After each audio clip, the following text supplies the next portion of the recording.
Welcome to Subramani. I'm going to talk to you today about goal setting, which is You Can Be Rich Too.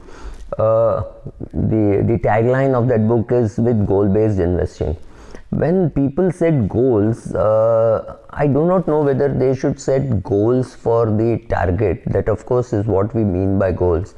I'm more interested in setting the process goals rather than the achievement goals. Let me just explain. Now suppose I want to reduce 10 kilos. That is my goal, that I want to reduce 10 kilos. That sounds a little vague.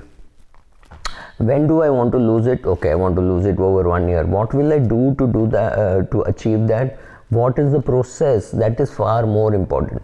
Now I will go and say, okay, maybe I have to eat less, maybe I have to exercise more, maybe I have to increase the gap between my meals, I consult a dietitian, whatever I have to do.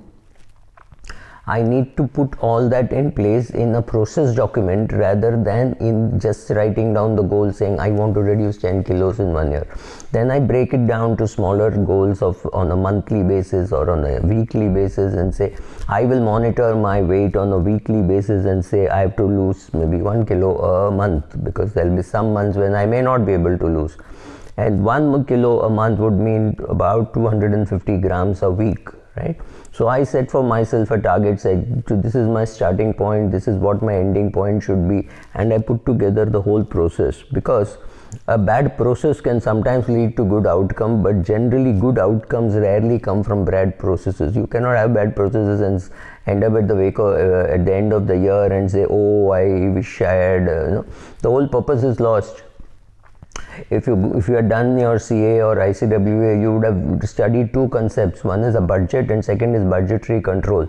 Budgetary control is taking suitable action at all times to either revise the target or to go and achieve the same, saying, oh, this week I have been bad, so next week I have to be better, to put your action plan in place, right? So if it's a weight losing thing, go to MyFitnessPal and create your account and start monitoring your weight.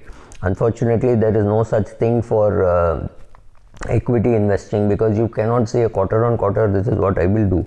However, you can do things like saying I will invest regularly every month. I will invest regularly as soon as I get the money.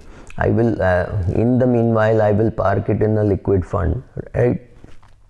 These are all things which you can do, must do, and desirable to do. So this way, if you focus on the process, one more thing is, if you choose all the pain, right, you make the choice of choosing the painful things, getting up in the morning at 5:30, lacing up, going for a run, or going to the gym at 5:30, 6, whatever, right, sleeping early and getting adequate sleep, sleeping sensibly, eating properly, right, as much as possible, avoiding junk food, cutting down on sugar, cutting down on salt, maybe whatever, right? So those are the things which are needed for your fitness goals. Similarly, for your financial goals, you will say, I've got to build wealth, and therefore I will do the following things. I will start investing in equity. I don't understand enough equities. I'll start reading. I will watch Subramani channel. I will read subramani.com. I will read books recommended. I will do all those things and improve my understanding of equity, instead of saying, oh, equity markets are risky, I will not go there. Then you will not be able to get rich. I mean, getting rich is too vague. You have to say, I want to increase my net worth by 10 lakhs this year. Or by 25 lakhs this year, whatever is your number, right? So you say, I will invest 80,000 per month, or I will invest 1 lakh per month, something like that, and say, therefore my contribution will go up by 12 lakhs, and therefore my net worth will go up by maybe 13 lakhs, or make it much smaller. I will contribute 10,000 per month, I will make it 5,000 per month, doesn't matter, but have that process in place more than just the goal. Keeping the goal in mind is important, so that you know where you have to reach and what you have to do. But putting the process in place is far more important. I wanted to give a Charlie Munger quote. Charlie Munger once said, "It is remarkable how much long-term advantage people like us have gotten by trying to be consistently not stupid instead of trying to be very intelligent." This is so brilliant. Every day you think, I have to improve a little bit. Don't try to run a marathon in 2 months. It's not going to happen. It's going to take maybe 1 year or maybe even longer depending on your age. But you can start running 5 kilometers, 4 kilometers, take a rest day. First run for 1 day, take a rest day. After some time you will be able to run for 3 days and then take 1 rest day. Keep on increasing your mileage. Don't worry about your weight. Don't worry about the speed at which you run. Just consistently lace up, get up in the morning and go for a run. Get a coach, whatever. So exactly like that, even in your financial thing, you got a coach, check out with him what is your personality. Say, I will also learn meditation. So if a March 2020 kind of opportunity comes, first I will learn not to panic, which means not to sell, and afterwards I will have enough guts to say, okay, this is a great time for a March 20 kind of situation. I will actually move money from my debt fund to my equity fund, right? It was maybe once in a lifetime opportunity for people who had cash and who bought, right? So write down some of those things, write down the processes. You choose all the pain, then the pleasure will follow. You choose the pain of getting up in the morning at 6 o'clock on the winter and go for a run. Maybe you're alone, maybe you have a group, maybe you join a running group, and after some time in terms of fitness, the returns will be very high. The ROI on reading, the ROI on understanding investment processes, the ROI on running exercises, etc. is almost infinite, right? You can buy a 400 rupee book and get a 4-5 lakh rupee benefit, right? That 5 lakh rupees perhaps your annual or your lifetime spend on books, and you got it because of one book. So there is no question of ROI on books. If you are if you're focused very clearly, it is possible that for a couple of months you don't do well.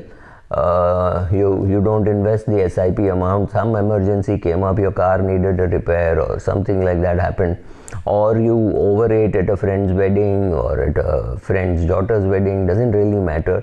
Don't kill yourself over it. You have put in the process, follow the process as much as possible.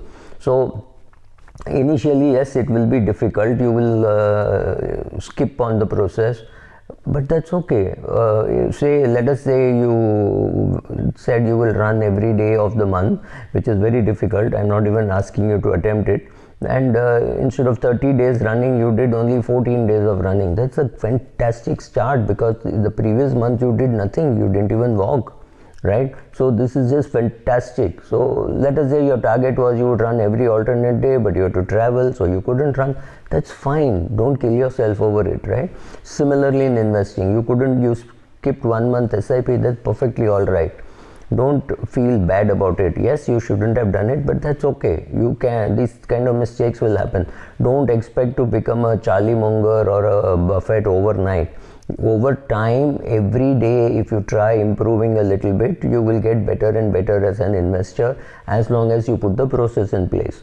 Since you have chosen pain, pleasure will follow. If you choose pleasure of saying, oh, just let me eat this one rasgulla, this one gulab jamun, or this, let me not go for a run today, let me skip this month SIP, that should not become a habit. So out of 12 months SIP, in the first year you missed 4, second year you missed 2, and after that from the third year onwards you're being consistent. That's fantastic. Don't concentrate on the 4th that you missed in the first year. Look at the fact that you did 8. Look at the fact that you did 11, and after that now at 12 you're comfortable doing it year on year. These things will happen. You will learn slowly. You will lose money in the markets. It's very difficult to sit tight when you're losing money, but when you're young it is still okay to lose money because you have less to lose. So a 22-year-old losing money in 2008 in 2020 March would not have hurt as much as it would have hurt his father, who is say 55 years of age or 60 years of age. It would have hurt him much worse than what it would have hit the younger son. But it doesn't really matter. लगे रहो, अपने process पे लगे रहो. One day the results will follow. If you don't have a process, accidentally you may still pick up some good share which will go up, and these things will happen. But the whole achieving the whole target of saying I have so much of net worth for my daughter's education, 50 lakhs for my son's education, 50 lakhs for my daughter's education, those things will be difficult to achieve. That's what I mean by putting the process in place. Thank you.